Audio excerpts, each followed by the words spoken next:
Last time we talked about the fact that we're all called to serve the God who saved us no matter where we find ourselves. And we did briefly talk about the fact that sometimes we suffer for that service. Now that can be a little difficult for us sometimes to wrap our minds around. I mean, shouldn't I get rewarded for doing the right thing? That's a question I hear a lot, and it's certainly something that goes through my mind as well. I mean, if I'm doing all the right things, why am I suffering instead of getting rewarded? That really doesn't make any sense. And actually, that's true.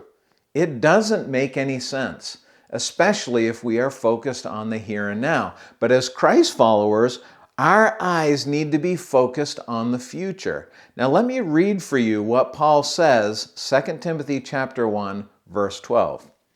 But I am not ashamed, for I know whom I have believed, and I am convinced that he is able to guard until that day what has been entrusted to me. Paul was able to endure the suffering because of his faith. Paul says, I'm not embarrassed, I'm not ashamed, I'm not frustrated, even when it's difficult, because I trust God. Do you see that phrase there in the verse? I know who I believe in. That's what Paul says. And I'm convinced. The word convinced there means to have full confidence. Paul had absolutely no doubt that God was going to take care of him, that God was going to preserve him until the day that he called Paul home. Now here's a challenge for us. We need to focus on God's ability to preserve our lives and to preserve our families as we serve him. That's the question.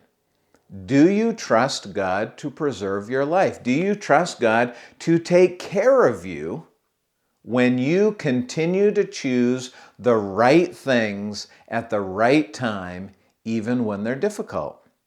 Do you believe that if you serve God faithfully and sacrificially, that He'll care for you? Can you release control of your life to God?